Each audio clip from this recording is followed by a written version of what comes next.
Oh man, that intro just gets me every time. What a rib tickler. Is that it? Knee slapper. Which is the one? Bush duffer. What a banger. There you go. Hello, how you going? I'm Ben. Welcome back, round 3. Thank you for joining me again. The Universal Language of Music podcast. Oh boy, it's in full swing now. The first 2 episodes came out a fortnight ago. Got some very lovely feedback from people, so thank you very much for that. Lots of people concerned about cows. Yep, so am I. Lots of people concerned about my own well-being. Yes, so am I. But here we are again, talking to ourselves. And we're on for the ride. We're on for quite a life prophecy fulfilling ride today. And because we are talking about the audiobook that just came out, which was about Greece and China. And it's an incredible period of time in history. Oh my God.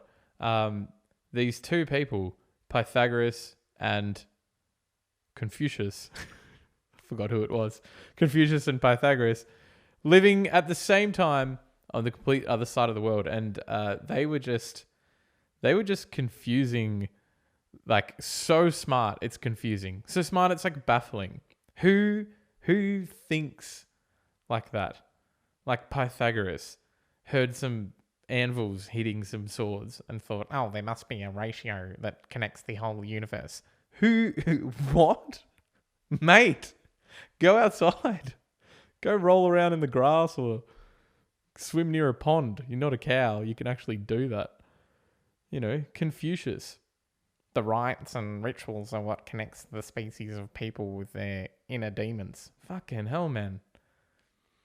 I don't think either of them talk like that. And I shouldn't mock them because they're both incredible people. But philosophy is an interesting one, isn't it? It's interesting how you can you can sum up life in these little quotes or little moments. I've met people like that. I haven't met people like Pythagoras and Confucius. I've met try-hard Pythagorees and try-hard Confucianists. One bloke was at this house party and me and my friends were enjoying a little bit of absinthe. And this absolute wet towel, personality of a blunt rock, came over. And I was like, oh, hey, mate, you want some absinthe? He's like, oh, absinthe, of course, created in Czechoslovakia back in the 1980s. Mate, just have a swig. Settle down. Loosen up a bit. Fucking hell, some people.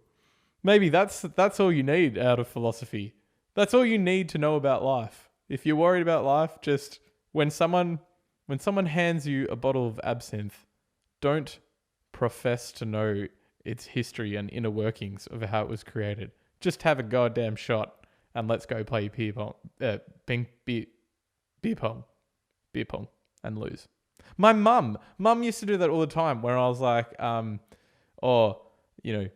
me and Jim just went to the park. Oh, it's actually James and I. Oh, God. Spare me the shit, mum. Just we all know what I'm saying. We all know what I'm trying to get across. And I think that phrase or that type of grammar, me and someone, as opposed to someone and I, got accepted into the dictionary as a correct way of speaking. So suck on that, mum. Love you. Anyway, so what I thought I'd do today is just talk a little bit about these incredible people, Pythagoras and Confucius, and how they used music as a key integral part of their kind of summation of what life is. And I'll just kind of reference that to some of my own stories.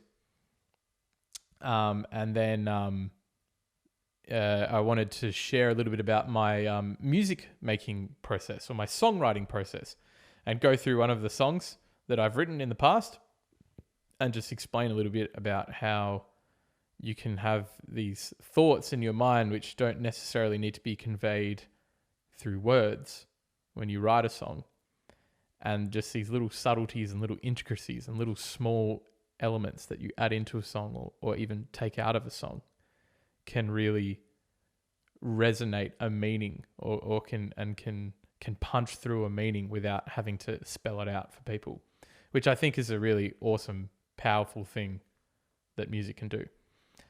So we'll talk about all of that. I've got a couple of schools of thought on life and what life is. We're just going deep straight away here. And a lot of people will have a view. Most people will have a view on what life is. You get your, down the middle Kmart enthusiast that will buy the sort of timber ornamental piece, which has in italicized writing, live, laugh, love. Which isn't a bad thought, about a bad way to be. You should live, yes, absolutely. You should laugh, absolutely. And you should love. So they're not wrong, live, laugh, love. A lot of people look for these kind of easy mottos and sayings. The one that I've always been confused about is stickers on the back of cars. You know when people have like those like my family or whatever stickers on the back of their cars or some sort of slogan? I don't know if enough thought goes into the placement of those stickers. Because one time I was driving a tour bus, and it was like honk if you support the environment or something, or like honk if you like trees. And we're in a good mood. We're in the bus, we're vibing, having a good time. And so I was like, hey, we support the trees and the environment. And so we honked the horn, and then the dude driving the car like flipped around immediately with like a steaming red tomato face and started like full on cursing because he thought we were like, road rage. He almost got out. It was terrifying. So, Jesus, this backfired. Which made me think, what about the classic one? Honk if you're horny. Now, if you're horny, okay, go back a second. You just have to bear in mind that the one value or the one thing that you're professing about yourself to any onlooker or any passerby or anyone else in a vehicle or near, within 20 meters of a road is that you're horny. So there are obviously other emotions that you can have. And I don't know, but I'm guessing a kind of caliber of person that would have a honk if you're horny sticker on the back of their car would probably get road rage, right? Probably. So he might be annoyed at a red light or something. He like secretly looks down at his phone, or he's cursing and I don't know, probably listen to country music. He's reminiscing about his dead dog or his blue jeans or I don't know, whatever. The back of his pickup truck's too small to lie down and look at the stars. It's all a big whoop. And then someone sees the honk if you're horny sign. They're like, oh yeah, I'm feeling that, brother. I'm feeling real horny. I'm going to give you a honk. Gives him a honk. And then the horny dude turns around, like gets out with a pipe or something, tries to bash him. But that's the one thing that you're giving away, is that you're horny. But there's more to you than horniness. So my lesson there, essentially paraphrasing Confucius by this point, is don't honk if you're horny. Okay, good. Well, we got that out of the road. So yeah, there's two schools of thought that I have on life. It's not one motto. It's kind of a motto, but it's more of a sort of analysis, a brief analysis on what life is. So essentially, on the one hand, I'm like, the universe, this place that was once the size of like infinitesimally smaller than an atom got hot and like exploded and expanded to the point where living forms started to generate out of it. It created these like weird rock things that some could then harness life because they were the perfect distance away from this big yellow hot thing. They rotated around And then over the course of billions of years, it developed enough that these like animals started existing on it. And then from the animals, people that had thought and could communicate with other people started to exist. And then you had, if you're lucky, you get like 80 years. It's like 0.00000000001% of the total time that has ever been and ever will be. And we're just kind of here on this blue round thing called the Earth for this small amount of time. What an absolute gift and pleasure it is to be given this tiny little moment to enjoy everything that life can offer. That is the most incredible, fortunate, unbelievable thing that we get to experience for this little bit of time. So we should cherish every moment, cherish every day, and do what we love, and just appreciate the awesome thing that life is. That's one hand. And then on the other hand, well, it's like, well, we're all going to die anyway, so what's the point? Just do what you want. But they kind of lead to the same school of thought, or the same outcome, is to essentially do what you want, do what makes you happy. There's a couple of songs that I relate to, or that I relate this outcome to. One of them is Frightened Rabbit. If anyone hasn't heard Frightened Rabbit, it's some of the most incredible music. It's an indie band from Scotland. Scott Hutchinson was a tormented soul, but an amazing conveyor of how he expressed who he was and what life was. One of those songs that he wrote was called Head Rolls Off. And there's just a very simple lyric there. While I'm alive, I'll make tiny changes to Earth. It's very simple, pure, but beautiful sentiment. And then another one is Gang of Youths, this Australian rock band who I just absolutely love. Love. They've got a song called Say Yes to Life. Again, a very easy. We're getting sort of into the live, laugh, love kind of category here. We might see Say Yes to Life on a Kmart ornament soon. But the substance behind the song and the songwriting and everything behind how they put this message together through music and through instruments and through vocals and through emotion and raw musical power is something to behold, and something that I connect with very, very much so. There's all sorts of songs that people will connect with, and that's something that music can really just, when you don't even know how to pronounce something or how to explain something, that's where this incredible power of music can come into your mind and explain it for you, or make you understand it a bit more, or make you connect with it a bit more, and make you live, love a bit more. So I have my two schools of thought, and they kind of came to a head when I went on this trip. This is going to sound real basic, but I went on a life-changing holiday, and it was very much life-changing. I went from Beijing to Moscow on the train. So the Trans-Siberian, we did part of the Trans-Siberian Railway. And this was one of the most pure 3.5 weeks of my life, and really opened my eyes up into the beauty of what life is. And in particular, it was the little moments. The little moments, that was when it was really ingrained in my mind that the little moments are what make life worth enjoying and worth sticking around for, and gave a little bit of purpose and a little bit of meaning.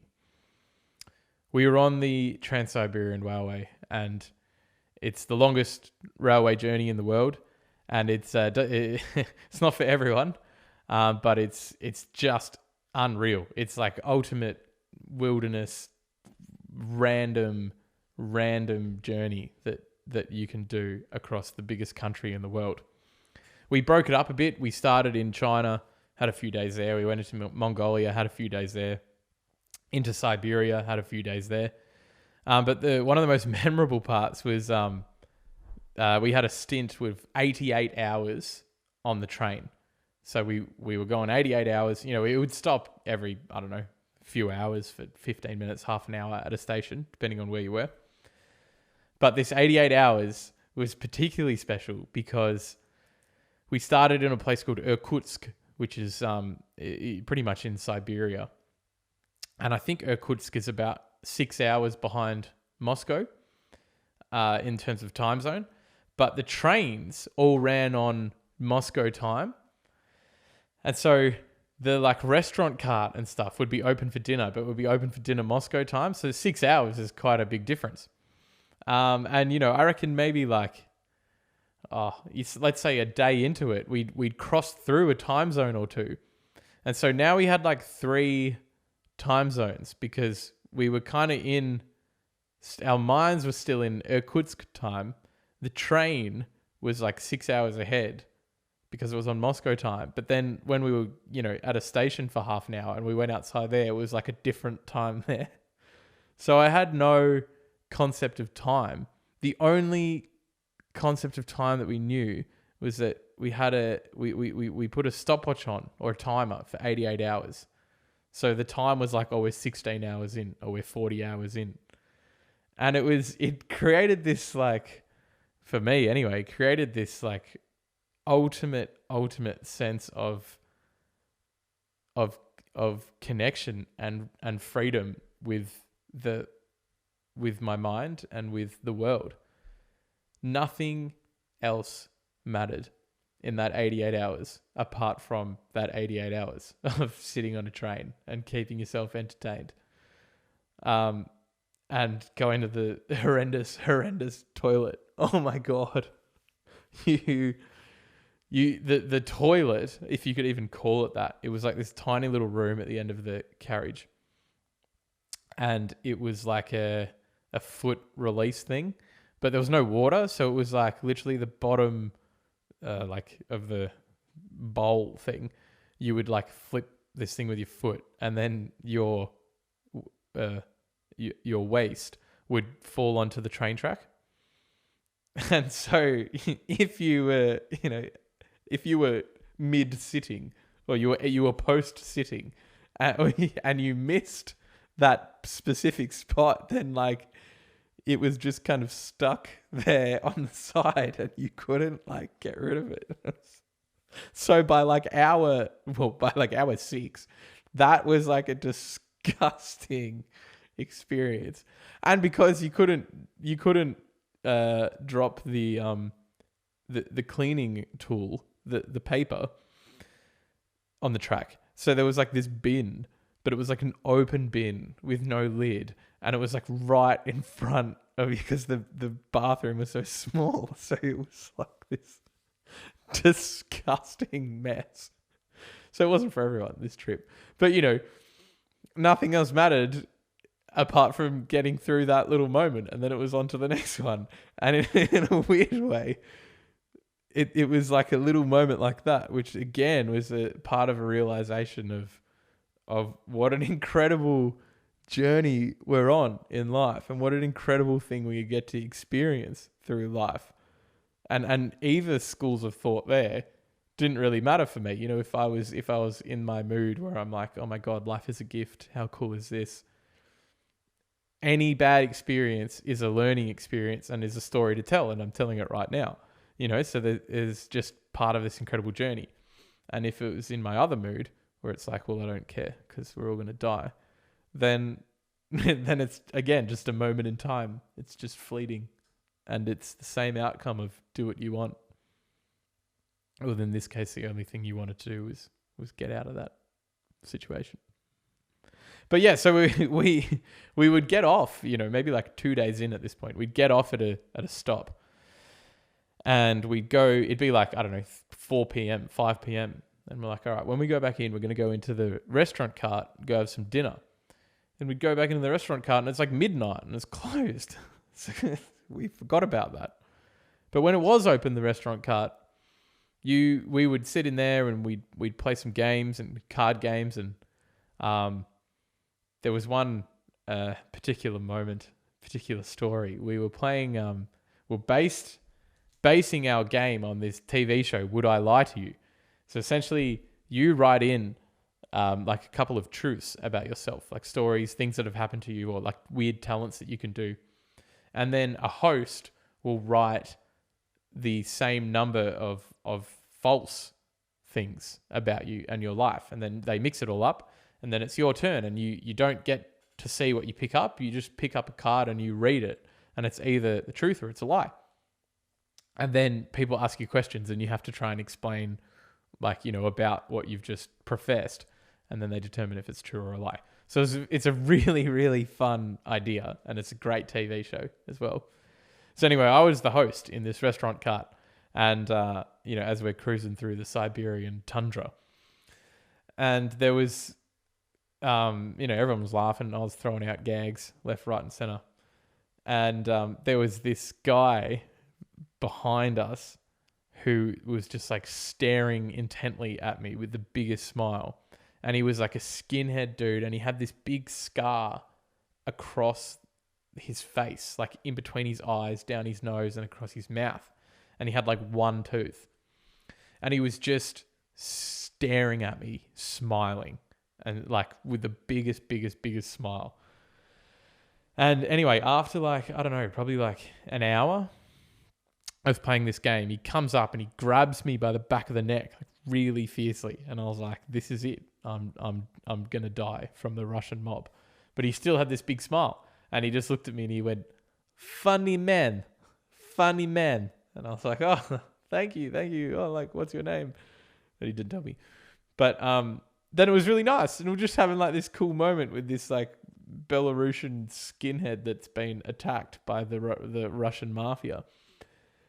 Anyway, the Russian mafia then evidently walked in, because these like two massive dudes walked in, and the Belarusian funny man dude, his smile like disappeared immediately, and he was like in like desperate fear, and he like moved away from me, and he sat back down, and these two enormous bears of humans, stern looking and everything, they just started slowly walking over to him, and it was like, oh God, something is about to go down hardcore here. And they walked over to him, and they like stood over the top of him.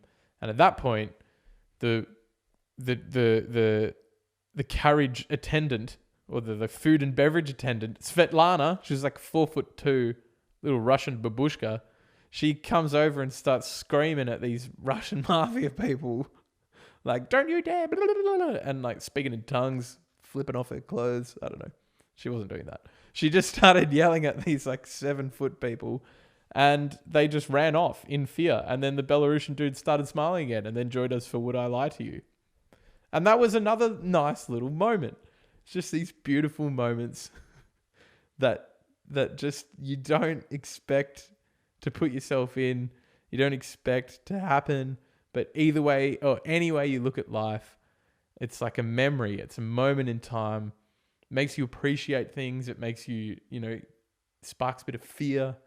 Or it makes you laugh, and it's just part of this weird little moment in the universe where we exist for a bit of it. So to tie this all in together, there was one particular moment in that 88 hours on the train, and I was sitting alone. It was in the morning. And I was listening to music. I was listening to my own music, actually, shamefully. But it was a demo I had done of Real Me, because this is back in 2018. So this is before I had released anything properly. And it was a pretty awful demo.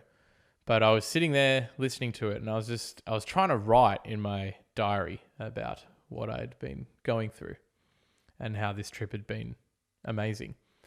And I just couldn't like put the words on the paper. I couldn't think of how to summarize everything.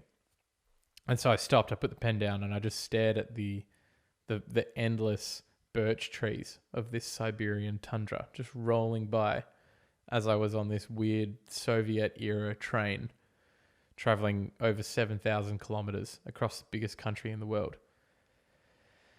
And that was just this very, very definitive and specific moment in my life that I'll never forget, where it's like, okay, if life is incredible and means everything, or if life is pointless and means nothing, either way, I've got to take a grip of what I am doing and who I am and just start to make those tiny changes in life, make those tiny changes to the world, start to say yes to life and do something that gives me meaning and gives me purpose.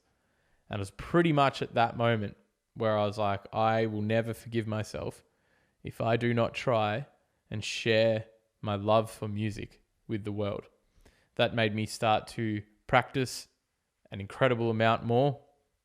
That made me start to write down all of the sort of, dozens and dozens and dozens of bedroom recordings I had of all these like kind of half songs.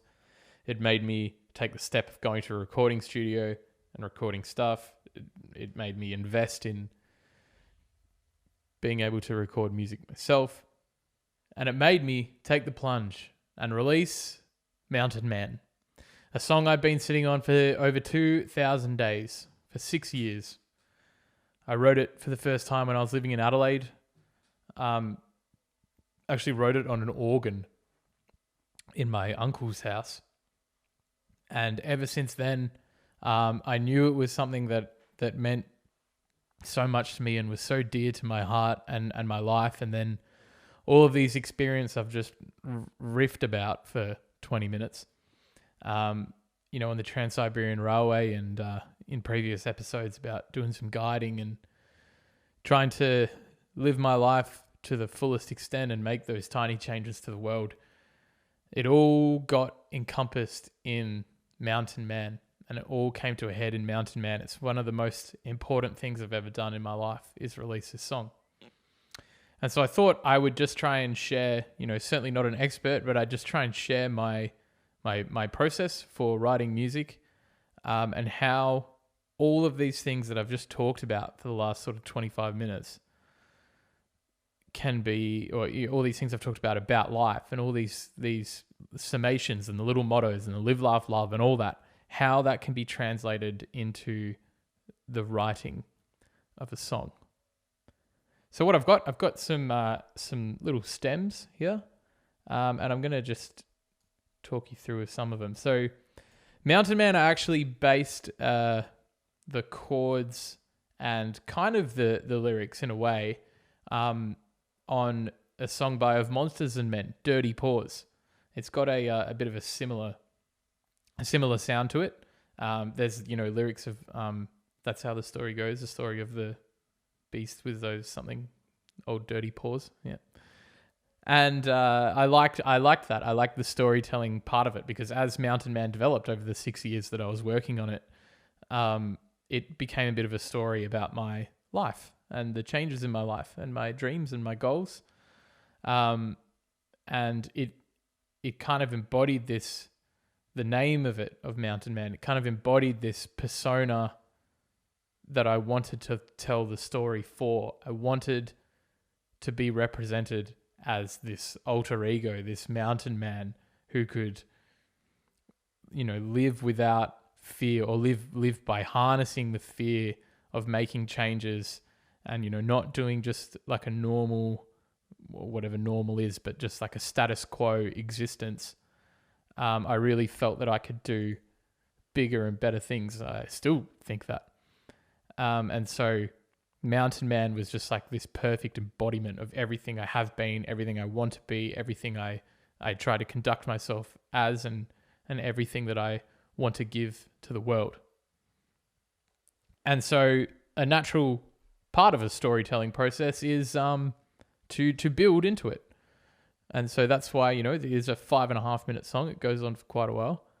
But I wanted to build into Mountain Man and start it nice and slow, start it nice and soft.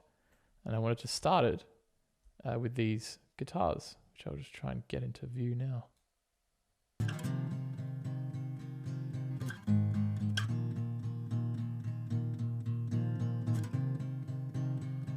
So really soft, and not very pronounced. But then I also added in these like swells just to encapsulate that kind of dreaminess and that essence of that there's going to be a build.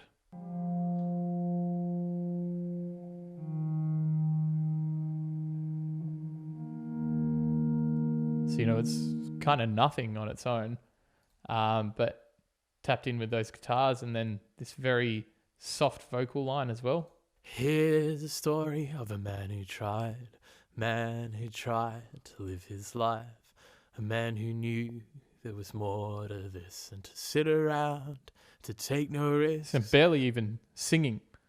I'm almost breathing those lyrics, but added together it created this sense of that something more was coming. It kind of introduced the story and it engaged an emotion, hopefully, to the listener of there is something deep about to happen in this song and it's going to burst into life. And it was like laying a foundation of what life was to me, to the artist. And that's where I hope that people can resonate with it and they kind of hear that soft build up and they think about them and they assess who they are and what has happened to them, but because they also know that something's cooking, something's growing. And to embody that growth, these really awesome distorted guitar, long chords came through with this beautiful thundering sound.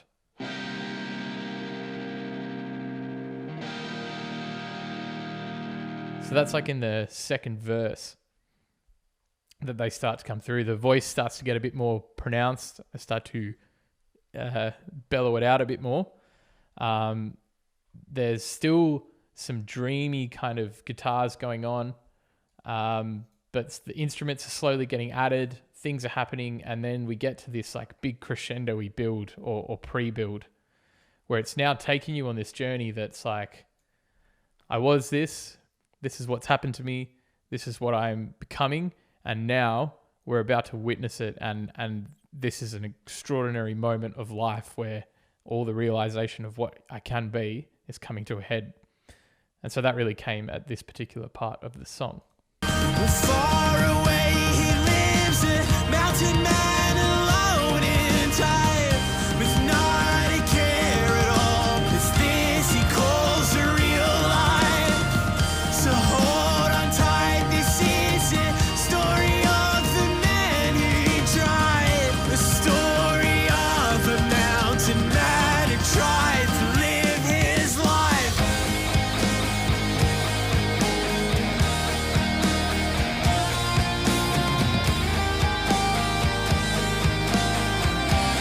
There you go. It was still, there's still this kind of dreamy ambience there with some of the guitars up top, and some of the piano, but then that crunch in the guitar and the overdrive guitars really started to come through. The drums were now filled with like power and emotion, and then all of a sudden you're on this epic journey. I still kept some of that dreaminess because that's kind of a theme of the song, was like the nature and all that aspect. So we've got these really beautiful string sounds that are nice and high up towards the end of the song.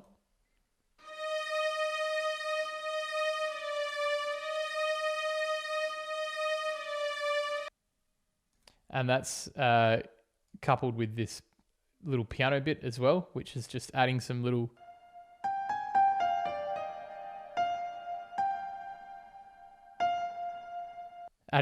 sort of tingle to what's going on. But really by this point, the whole song, well, it just crescendos into this almighty, powerful ending where you kind of, hopefully you think that you can achieve anything and you can be the best version of yourself. So we'll listen to that. You are alone, mountain man.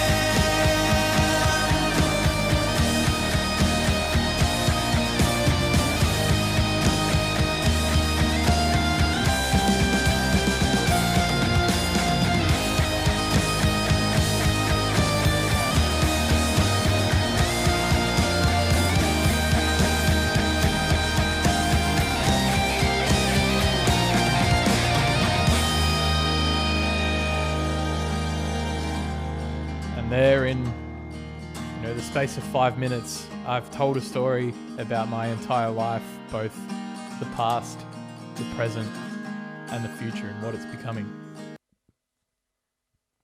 And, that's the kind of the feeling and the sentiment that I wanted to get from people listening to it, is that they can sum up their life as well, or they can maybe feel a little bit of power, or a little bit of drive, or a little bit of inspiration to be like, you know what, I can make that big change and take that big leap that I've always been scared of. And whether that works or not, I don't know, but it is really, really powerful thing for me to know that life can do that, or that can happen to you in life, that music, a little song, can have this power to change your emotion, or to trigger some great big change in your life. And if that's all it is for me, then that's fine. And if anyone connects with it, or anyone resonates with it in any way, then that's just all the more special. And then music takes on a whole other power in life, where it's a thing that people can share in, and it becomes this realm where everyone's emotions can bond together through this uniting present moment where nothing else in the world matters.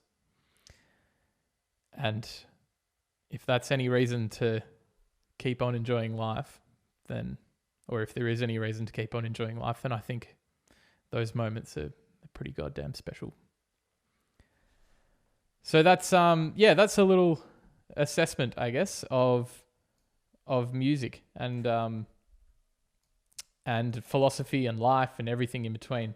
I will just end on this one point, because Pythagoras and Confucius, but mainly Pythagoras, talked about how the world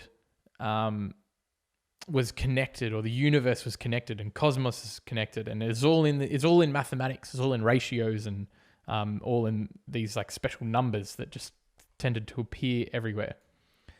And there's the Fibonacci golden ratio, and there's this number like 0.618, 618, and in music, things happened at this 0.618. It's like a natural thing. It's around the whole entire world. It's like the seeds on flowers. There's this golden ratio. There's things dramatically happen at 0.618% of songs.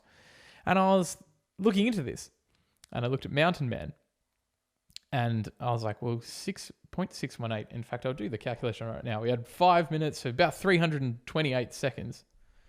And then you divide that, or times that. Wait, what do you do?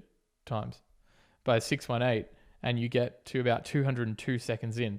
And I'm just going to play to you what happens at 202 seconds in on Mountain Man. Let's just... Far away he lives, a mountain man alone in time, with not a care. So we're building into something. We're about like 180, 190 seconds here. So hold on tight, this is it. Remember, the whole universe is connected by this one ratio. Story of a mountain man who tried to live his life. That drop is 202 seconds in to Mountain Man. That drop is 0.618% in to that song of Mountain Man. Now, in 550 BC, roughly, they came up with this ratio. Pythagoras said that the world is connected, and everything and anything can be explained by this 0.618 number. Now, so many thousand years later, an absolute genius, beyond a genius, almost terrifying genius, very balding, 27-year-old dude who sits in a room in Australia and talks to himself, has now come up with this creation, and 0.618%, he's got this drop. It's a song about fulfilling your destiny in life. Am I God? Yes, I am. And I look forward to everyone coming on this journey where I eventually create a tyranny where everyone has to learn an instrument and everyone has to play music and nothing else in the world matters except buying my merch, subscribing to my YouTube channel, and just, effectively everything will revolve around me, and that's how the world will continue to be to flourish into something brilliant. That was a very, very long episode. So thank you very much for tuning in for that one. So some key lessons. Music can bring us together. It can make you think about life. Don't honk if you're horny. And remember,